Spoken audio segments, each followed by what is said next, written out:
I mean, this is a topic that people have been talking about an awful lot over the course of the last month. We've all seen the debates that have popped up, particularly in the area of social media. There has been some debate in the mainstream media, although most mainstream media outlets decided to go sort of whole hog in favor of a pretty racist and warmongering response.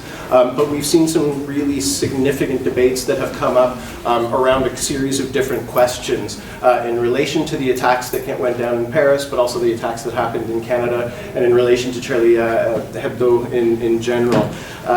Debates, for example, about whether or not the cartoons themselves and whether or not this publication itself was a racist publication, but also other debates about the nature of secularism, confusion about the Marxist conception of religion and its position on religion, confusion about atheism, and any of a number of other debates about the context of the attacks, and in fact a remarkably large number of debates about whether or not the context of the attacks matters at all, which is sort of astounding. And we've also seen, of course, the reaction that's come down from various different leaders throughout the world. I'm going to sort of open with probably one of the most disgusting responses, which not surprisingly came from our own Prime Minister, Stephen Harper, who, while announcing a new draconian set of security laws in this country, which I'll get into some detail about later, the exact quote that he said was, "Over the last few years, a great evil has been descending over our world. Jihadi terrorism is one of the most dangerous enemies our world has ever faced." You can imagine the ominous music in the background as he says it, which is actually how he's done it on his webcast that nobody apparently watches. But they are trying to push this and use this as an opportunity to both justify more war and to justify crackdowns at home. And we've seen responses from governments in other parts of the world as well. I mean, we'll start with France because, of course, this is where the attacks went down in the first place. And the hypocrisy of the responses have been absolutely astounding. In defense of free speech, the first thing that the French state did was go out and round up roughly 70 people for saying things that the state had decided it did not like. And this is really quite astounding when you see the types of things that have happened. They arrested an 8-year-old boy for being opposed to Charlie Hebdo cartoons, and they actually arrested, well, I mean, there's a whole series of things. They stopped a teacher, for example, who would not observe the moment of silence when this was being announced and when the memorial was happening. And we've seen a dramatic rise and a dramatic increase in attacks on Muslims within the country and attacks on mosques within France. And we've seen other parties, the parties of the far right, in particular the fascist organizations around the world, have been using this to try to bolster their own positions. I mean, the Front National in France immediately put out a call for reinstatement of capital punishment in that country. We've seen UKIP, for example, in the UK, using this to bolster their arguments against immigration. And we've seen other forces like the German Pegida movement, which had a march in Dresden that drew 20,000 people in opposition to the Islamicization of Europe. And so these attacks, as we say, are being used to create more racism and more Islamophobia, and to continue to justify the slaughter of people in predominantly Muslim countries by the Western powers. Where do we as socialists stand, first of all, on the attacks? There's a couple of things to look at, I think, that we need to look at first. Number one is the position that we take in relation to terrorism in general. And of course we oppose any kind of terrorism that is used, in particular targeting civilians, as something that is both repugnant on a moral level, but it's also the question of the fact that this actually does more to divide and conquer the class than it does to actually unite people.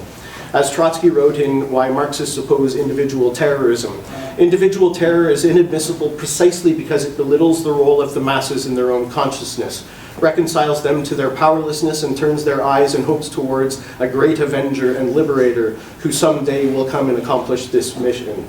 The more effective the terrorist acts, in quotes, effective, the greater their impact, the more they reduce the interests of the masses in self-organization and self-education. But the smoke from the confusion clears away, the panic disappears, the successor of the murdered minister makes his appearance, life again settles into the old rut, the wheel of capitalist exploitation turns as before, only the police repression grows, more savage and more brazen. All these attacks really do is they actually make things easier for the ruling class to attack any perceived opponents. And this isn't just opponents who would actually resort to a potential terrorist attack, but we're talking about any opponent that is in opposition to the ideology of the current government. It is in fact quite counter to the needs of the movement against imperialism, because what it does is it strengthens the hand of the imperialists themselves. There is therefore a complicity between these tactics and the methods of divide and rule practiced by the ruling class. So this is why the ruling classes, of course, jumped on this as quickly as possible and decided to use this to their advantage. The most obvious example, and I'm sure people have seen the pictures, was the picture of the march in Paris. There was 2 million people who came out to the march in Paris. The alleged front line of the demonstration, although apparently that wasn't the front line of the demonstration, but either way it was pictures of leaders from all over the world. The rogues gallery, in fact, of human rights abusers ended up being people who were at least positioning themselves to be at the front of the march. Yusser Al-Bahraini, one of our members, has done a great breakdown in the paper here talking about it. I'm just going to, because she does a good list of who's there. Amongst the participants in the Paris March, President François Hollande, Israeli Prime Minister Benjamin Netanyahu, Palestinian Authority President Mahmoud Abbas, Bahraini Foreign Minister Khalid Al-Khalifa, King Abdullah of Jordan, Egypt's Foreign Minister, and several others from different parts of the world. Reports mentioned that Saudi officials also attended. It is easy for them to support freedom of expression in France while not implementing it in their own countries.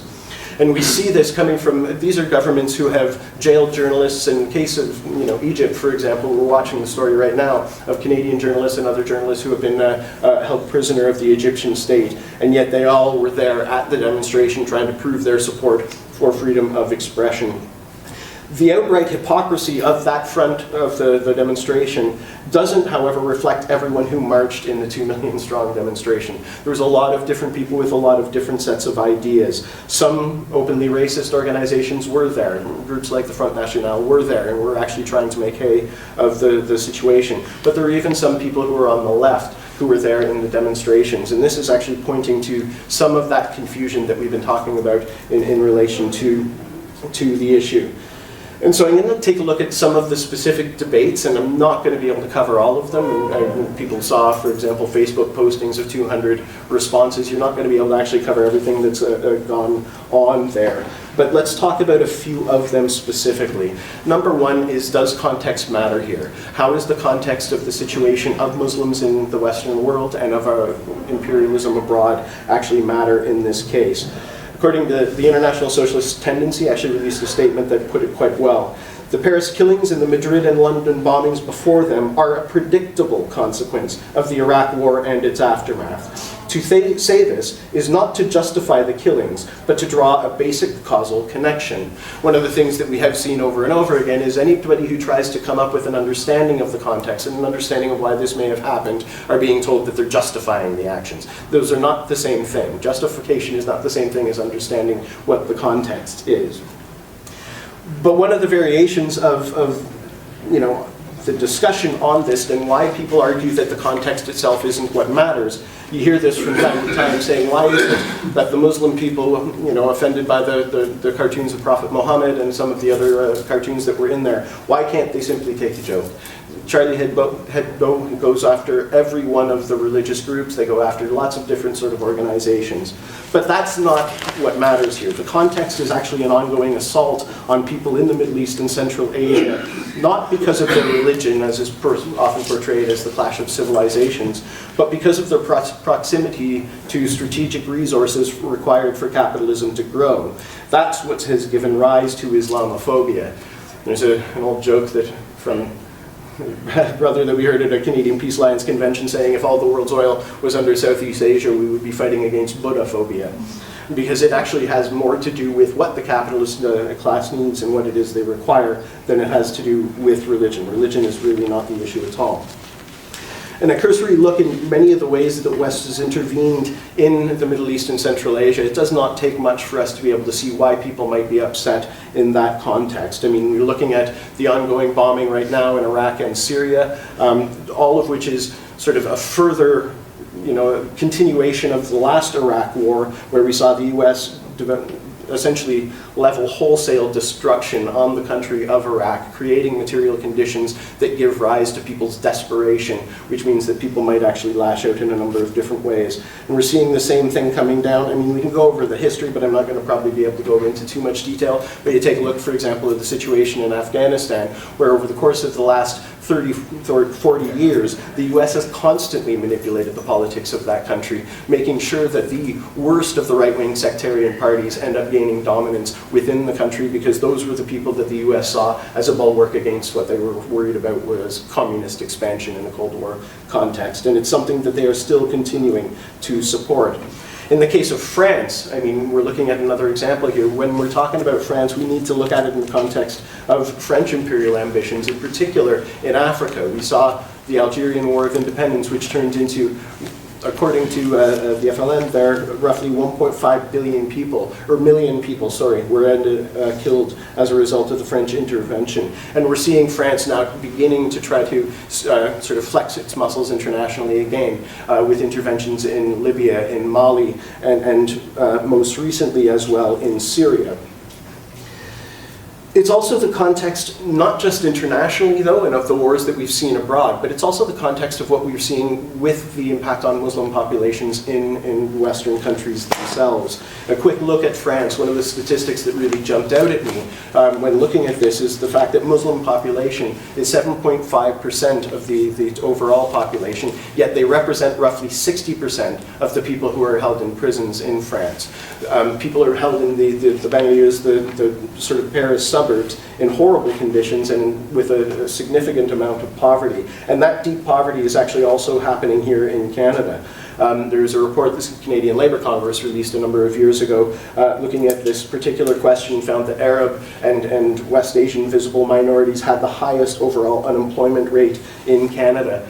And we see as well with the Harper government constantly bringing up this demonization of Islam. He said that Islamicism was the greatest threat to the world a couple of years ago, even though nobody uses that word. And he also, of course, has described Iran being the Islamic State as the greatest, one of the greatest threats to peace.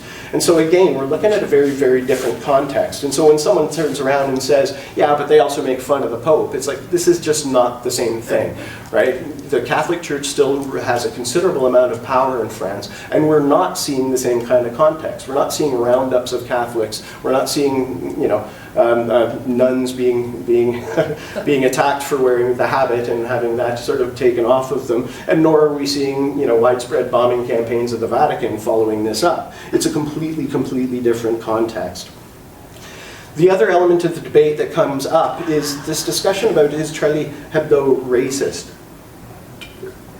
And here we see an awful lot of people taking a look at the longer history of the magazine itself, talking about the fact that it came out of the 1968 left, or the post-1968 left. But what we need to look at, of course, is the more recent context, where over the course of the last decade, we've seen considerable amount of attention focused on Muslims and continually badgering Muslims with cartoons that are quite vile in a number of different ways. It's not simply a question of the cartoons of the Prophet Muhammad, which were published specifically because they knew it was going to offend people throughout the world and to further marginalize Muslims within France. But we are seeing other quite disgusting cartoons. The one that's coming to mind is the one after, it's actually a picture from Egypt after the Sisi government had launched a major attack on the Muslim Brotherhood, killing 1,000 people, and someone standing there with the Quran saying, "This book doesn't stop bullets," right? And that type of attack that's coming down. It's absolutely disgusting. And yes, I'm sorry, these pictures themselves are racist. When you have people who are taking pictures, for example, of Boko Haram militants in Nigeria and using all of the sort of, I mean, it's the accentuation of the lips and the accentuation of a series of characteristics. These are very, very racist and I don't see why anybody is actually able to stand up and say that it isn't at this point. And either way, it's all part of a construct of race and of racism. It's a question of trying to determine that people are others, other than the society and the dominant society that they are living in. So either way, it's going to further racism. That means, yes, they are in fact racist. There's another question that has come up specifically around atheism and the Marxist conception of religion, which I think as well we need to take a look at. As another comrade here has written as well in the paper, Faline wrote about atheism. Atheism itself is not automatically progressive, and there's a proud Marxist tradition, buried by Stalinism, of defending religious freedom. As the Italian Marxist Antonio Gramsci wrote, "All they ever teach you here is a stupid anti-clericalism, quite misguided intellectually and politically.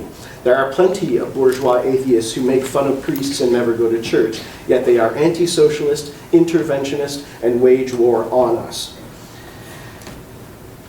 To look at the Marxist conception of religion, the standard understanding is based on well, actually it's based on one particular quote from Marxism talking about the opium of the people, which of course is the last line in a much more complete paragraph that looks at the conception of religion much more broadly. Socialists arrive at a conception of society through scientific understanding of historical material conditions. This will be at odds with religion, and we need to understand that, which sees the world as springing from the ideal conception of a God rather than from the material world. But that does not mean that people who are socialists are against people who are religious, as many of the distortions of the tradition would suggest. Indeed, we are with working people in unity against capitalist exploitation and imperialism, and many of those working people are going to be religious. Precisely because it does in fact offer a framework in an otherwise brutal and chaotic world. In the words of Karl Marx, it is the heart in a heartless world, which is another line from that same quote. The reality there is that people glom onto religion for any of a number of reasons, and it usually has more to do with desperation, and it usually has more to do with the chaos of the world that they're living in. It always makes me think of speaking with some sisters who were in Egypt, and were talking about the fact that religion had provided them with a community, it had provided them with a framework to understand what was happening to them, even if it was flawed. It brought them together, and it brought them some sense of peace in an otherwise horrible situation. Or as Lenin put it when discussing the hold of religion, why does religion retain its hold? Because the deepest root of religion today is the socially downtrodden condition of the working masses and their apparently complete helplessness in face of the blind forces of capitalism. And so we as revolutionary socialists may not be religious ourselves, although some people are, but we do actually work, of course, with people who are religious in support of unity of the class in opposition to capitalism. He also goes on to discuss some of what would be the role of the Revolutionary Party and its relationship to people who are religious as well. We must not only, and this is the quote, we must not only admit workers who preserve their belief in God into the Social Democratic Party, but must deliberately set out to recruit them. We are absolutely opposed to giving the slightest offense to their religious convictions, but we recruit them in order to educate them in the spirit of our program, and not in order to permit an active struggle against it. Religion, therefore, as we say, is a product of the material conditions from which it arises. It therefore varies in its roles, conceptions, and goals. And we've seen this historically. There's very, very different sort of types of organizations that might actually have a religious coloring, that have, the Catholicism of the liberation theologists is a very, very different thing than the Catholicism of the Spanish Inquisition, as an example. And it has to do, again, with the conditions that it operates in. We therefore work to talk about those conditions and move towards a material conception. That does not mean that we insult all religious people. Okay, so those are just a few of the debates, and there's no way I'm going to be able to get into all of the detail, because I do want to get into a little bit of detail about Stephen Harper's response to this, because I think this is going to be more important for us in the coming months as we try to figure out how it is that we are going to respond. Harper, that quote now that came up about the horrors descending on the world was coming in the context of him announcing Bill C-51, which is a new law that is actually going to expand the options for surveillance by CSIS, and is going to, quite frankly, curtail our civil liberties. When you look at the law itself, and we've seen a number of legal experts have discussions about this over the last little while, it's dangerous, and it's dangerous for a number of reasons. One of which is it's purposely quite vague. There is a sort of suggestion that people can be caught and actually have committed a crime in the event that they support terrorism in general. That is not to say that they actually act on anything whatsoever, but it's anything that sort of is seen as potentially voicing support for terrorism in general. And again, most legal experts are saying, why in general? What does that specifically mean? That opens us up to a whole series of possibilities here. Does that mean that when you go to a demonstration and support a Tamil liberation and you bring a tiger flag with you, does that mean you're going to actually be able to be rounded up in those situations? Does that mean that if you are, for example, and I think this is where the hammer is going to come down heaviest on this, if you support Israeli Apartheid Week, is that going to be part of the crackdown that's going to happen? And I do believe that the law itself, I mean, we've talked about this in relation to sections of the anti-war movement, that's probably not where we're going to see the hammer come down as hard. We're going to see it on our Muslim brothers and sisters who have been involved in the movements and who have been supportive, for example, of Palestinian liberation.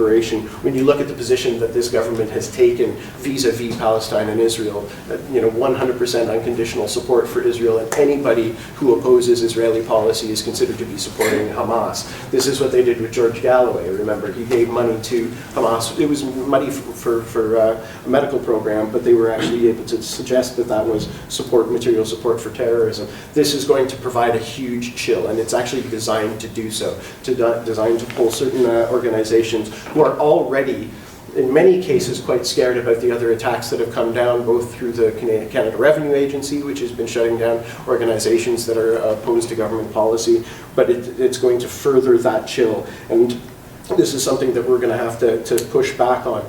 There's another element to the bill that is actually also quite frightening, which is it gives CSIS whole new powers to actually engage in dirty tricks campaign and actually perform the role of a police service or a police force in this country, but with almost no oversight whatsoever. The only oversight that actually is going to exist is actually going to be coordinated by the Minister of Justice, which of course is going to be a Tory, which of course is going to mean that it's going to be a very, very specific position that they will take, and even that is incredibly limited.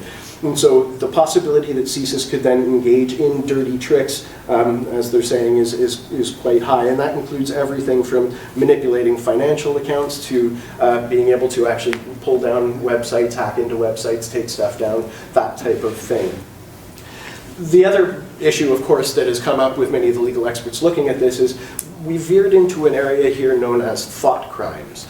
That is to say, people being able to be attacked by the state simply for having a thought or expressing a thought that is not considered to be in line with government policy. And I say that very specifically because the way this government has talked about things, for example, like indigenous resistance to pipelines, where people are setting up blockades, they have already labeled organizations and individuals who are engaged in this as terrorists, right? So at what point does that become one of do these people in particular become some of the victims? And so this is something that we're going to push back on. Now, at the risk of, there's a series of things that have come up in relation to that, and we don't want to consider it all doom and gloom. One of the things that has come up is organizations are going to challenge this. There is a very real possibility that some of this will not be constitutional, but at the same time, that doesn't really matter to the Harper government. They can still tie it up, they can still end up taking, getting people off the streets in the event that they're in opposition to those policies.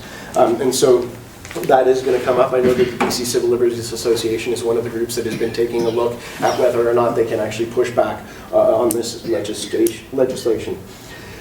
So this is the context for the movements themselves. And there is a very real danger that because of the specificity of the Charlie Hebdo attacks, which of course have been framed as a free speech argument, that what we're seeing here is sections of the left and sections of, well, sort of liberal public opinion being pulled in a direction that is increasingly Islamophobic, which is quite dangerous when we're looking at the development of the movements here, in particular movements against racism and against war. We've talked about this before in this organization and within the anti-war movement itself, that Islamophobia is really the Achilles heel in many ways. It's the kind of thing that scares off certain mainstream organizations, and there are certain left groups that are still horrible on this question, and it required an awful lot of argument for us in the early days, for example, post-September 11th, to talk to them about to actually sort of push against those left currents who are suggesting that Muslims should not be part of the mobilizations. We talked about this a little bit the other day when there were groups that were saying that they would not march in the demonstrations in the event that the long beards were there. That is, people who are Muslims who were coming to the demonstrations themselves. But of course, there is a possibility that we can push back on this, and we know this because we've done it before. It is a bit of a different context right now. The context right now is the collapse of the imperial project to some extent in the Middle East and Central Asia. We're not looking at George Bush, you know, and the bravado that came out post-September 11th towards the invasion of Afghanistan and Iraq. What we're looking at is retreat from Afghanistan and a completely incoherent strategy in relation to the rise of ISIS, which actually makes things significantly more volatile. But we do know that in those immediate days after September 11th, when Islamophobia and when racism was on the rise, it was a difficult slog, but we were in fact able to push back, and not only push back, but build a really, really massive mobilization that ultimately was able to stop Canada from participating in the war in Iraq. The danger, of course, is what we're seeing here is that each new terror attack results in another justification for war, which means that the French are now sending an aircraft carrier battle group over to fight with ISIS. Stephen Harper is now using this as justification to be all gung-ho about Canadian soldiers in actual combat in Iraq, despite the fact that they say that they're not in combat. There's a guy from the Conference of Defense Associations Institute, which is in fact an institute that is a charitable nonprofit, not surprisingly, that is run by the Canadian war profiteers. It's run by the defense industries, as they call themselves. And they have, of course, been trying desperately. They've not met a war they don't like, so they're trying to figure out how to convince us that this war in Iraq is not only good, but they're also trying to confuse people. There was an article in the Globe and Mail by one of the directors of the CDA Institute, and it's just this logical loop that he turned himself into that is saying essentially it is possible to be in a war, but not at war. He then went on to say that the war, of course, in Iraq needs to be very short, and then wrote another article saying it's going to be a long slog. And I mean, if you're looking at that kind of thing, this is the kind of thing that's creating confusion for the Canadian people to some extent about how to relate to this. But unfortunately, this particular group, this charitable group of the war profiteers, is getting an awful lot of airtime. But people aren't stupid. When we're out on the streets and we're actually leafleting, there's a surprisingly large segment of the population that has an immediate reaction that they don't trust any of these wars. They don't trust Harper, they didn't trust Bush in the first place. And so there's an opening, I think, around that. The other element of that, and something that is coming up from time to time as we're discussing this, is that it does seem to a lot of people, I mean, we're looking at a generation of people, for example, who are in university right now, who have not yet seen a world that has not been at war. And so this constant cycle of endless war seems so ridiculously futile and seems so incredibly destructive and increasingly expensive, although Canada won't tell us exactly how much they're spending on the war in Iraq. Obama's recent budget was up to $700 billion that was still going to the Pentagon, still going to the pivot to Asia, and including billions of dollars to further the war in Iraq, and also actually to continue to keep some troops in Afghanistan. And so people do want to stand up and figure out how to stop the cycle of endless war. This war is leading to a much more dangerous world. And in the context of an economic crisis the Western powers have no real answer for, we're going to see a further drive towards imperialism that will be needed to prop up flagging economies, and therefore even more money going to security and weaponry. But again, to finish on this, it is possible for us to push back on this. We actually need to be able to get out there and build mass mobilizations against racism and against war. There are anti-war forces that are trying to pull this stuff together, and there are going to be, for example, a teach-in on February 15th that's going to be happening here in Toronto, where there's a number of people speaking, and we're going to have lots and lots of propaganda material, lots of material that people can put up, signs against Islamophobia, defend civil liberties, and say no to war. The other thing that is a little bit different is the relationship that we've built because because we were so adamant that we needed to work with Muslim organizations in those early days. We have great relationships there, and we're going to be able to actually, from the beginning, have lots of people from Muslim communities that are going to be able to be part of these mobilizations. It's a bit of a slog right now, and we're going to have a lot of work to do, but at the same time, there is definitely hope for us to be able to push back on this, and we'll have to see what we can do to see if we can't push the Canadian government to stop taking these positions. One last thing I just want to say in relation to the potential for a federal election. People might have seen the Liberals decided today that they're going to wholeheartedly support the new security measures that are being put forward by the Harper government. This should not surprise us. They brought in the first of the draconian security measures when they were in power after September 11th, and so it should not surprise us that they're actually going to continue with that. That's a quick note on the discussion about strategic voting in relation to the federal election. The reality is that both of these parties are bosses parties, and they're going to continue to support the crackdowns that are going to come down, and they're going to continue to support the war. The Liberal government, when the Harper government was in minority, told us outright. We had a meeting with Malalai Joya, an Afghan member of parliament, with Bob Ray, and he said flat out that they would not support an extension of the war, and immediately flip-flopped and supported the extension of the war in Afghanistan. And so we do have our work cut out for us, but we've got an awful lot on our plate, and we've got an awful lot of resources to work with, and great networks to be able to work with, to be able to push back on this, and to stop that cycle of endless war. So, thanks. And it brings up another question in my mind, is that moment after September 11th where we had to fight for the word Islamophobia to actually exist in the mainstream, right? And now federal politicians are talking about it. It is actually a topic of mainstream discussion on some level. And I think that speaks to one of the things that has come up here about how it is remarkable how many more people seem to understand that there is a cause and a consequence and a context to this situation. Even when you're, I don't know if people ever listen to Cross Country Checkup, it's kind of an interesting thing to listen to people from across the country. And there were some really bad people, you know, some idiots on there talking about just the evils of religion. And a lot of people who actually understood, well, but you can't just insult someone forever and ever and ever without there being some kind of consequence. Right? And that did actually come up. I think it actually came up more than I was expecting. What we're looking at right now, though, is in the absence of the mass mobilizations around this, the voices on the right sound loud. They sound really loud because they're getting the monopoly of the airtime, and they're getting the monopoly on all of this discussion. And so that's something that is going to be a little bit of a problem.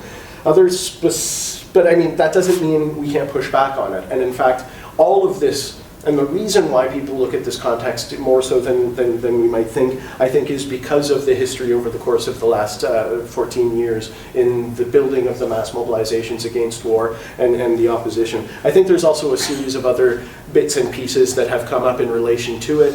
One of the things that's come to mind is the situation with the bombing in Gaza in the summer, where we saw absolutely unprecedented numbers of people all over the world mobilizing in opposition to the bombing that was coming down from the Israelis. And this is part of the resonance of the larger anti-war movement, and it also actually helps to strengthen the next steps in it. The fact that Harper has so unequivocally thrown his lot behind the Israeli government is something that people notice and understand that this is actually part of the position that he holds. I think there's a few other sort of elements to this when I'm thinking about some of the gaffes that are coming up in relation to the Harper government. One of which as well is the problem that they have with the fact that they continually talk about their support for the troops and their support, therefore, for war, while it is so painfully and publicly obvious that they're not supporting the troops. There was a statement that was released by the new Veterans Affairs Minister yesterday. The Legion was furious. The Legion's usually not the radical element of the troops, and they were furious that this was just, you are not addressing the problems, you've had time to do so, and you are not addressing the problems that are coming up. And we've got groups like Canadian Veterans Advocacy standing up and saying, our goal is to defeat Harper. Right? And these are veterans organizations. There's a disconnect that pops up in relation to what the narrative they're trying to put forward around support for war, equal support for troops, et cetera, is falling apart. And I do think that that's a wedge and a split that can be opened in a number of different ways. Just to talk about Dick's point there initially about the sort of the situation for the imperial powers, they're not precisely happy with the way things are going. The US would love to have a calm, compliant client state in Iraq, and it's just not something that they were able to actually put together, largely because they created the conditions for the society to fall apart, which then of course has opened up the doors for these things.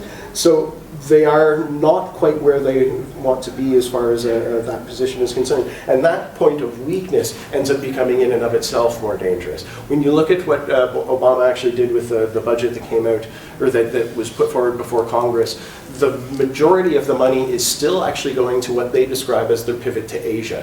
They're looking at a larger geopolitical picture here, and they're still deeply concerned about the relationship between China, Russia, the other sort of potential bloc that is developing on that other part of the world. And so they are very, very clear that they have to continue to push on that, and that is not actually slowed down the imperial ambitions of the US. They are absolutely, absolutely still trying to maintain their hegemony. They're just not able to do it the way they sort of expected that they could. So now they're continuing with the various different bombing campaigns.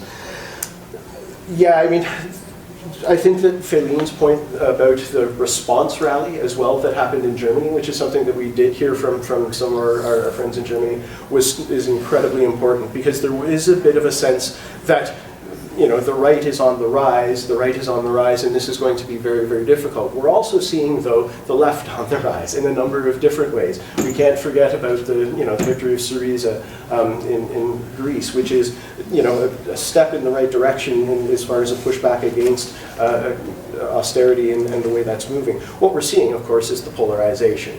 It's the polarization either to the left or to the right, based on the fact that the center parties cannot appeal to larger sections of the population, which makes things volatile. It also means there's a lot of openings for us, an awful lot of openings for us to continue with the discussions. And just to finish with that particular element that Carolyn was talking about, this is coming out everywhere. Every workplace, it came up when I was off with my brother and his friends having some drinks watching a football game, right? And of course it's going to come up, because it comes up all over the place. And you end up in those sorts of discussions, whether you like it or not. But the reality is we can intervene in them as long as we can arm ourselves with the arguments. People have mentioned this article about ISIS. It's a fantastic look at what are the material conditions, the basis for where this is actually coming from. What is the imperial project, and as it relates to this, and how is it that the counter-revolution against the Arab Spring has created some of those conditions. There are other ones that people do need to look at. There was an article that I actually used to some extent for this talk called More Than Opium, talking about the Marxist conception of religion, which is incredibly important and worth a read. We need to arm ourselves with those arguments. And as far as the teach-in on February 15th, because that's going to be the spot where we will most broadly be able to arm ourselves with the arguments, this is being organized by Toronto Coalition to Stop the War. If you go to nowar.ca, the materials are starting to be put together. Check the Facebook group as well, and I will make sure to let you know and everyone else in the room know when it is we're going to be going out leafleting, when it is we're going to be going out postering. Every single one of those times where you get out on the street leafleting is a really, really good opportunity to both gauge where people are at in relation to these discussions, but also to be able to pull people out. And there are more people out there asking bigger questions than was the case in 2001 after the September 11th attacks, and that's where our opening is, and that's why we do have a possibility to build a really, truly broad and massive movement against racism and against Islamophobia and against war. So I'll keep you posted.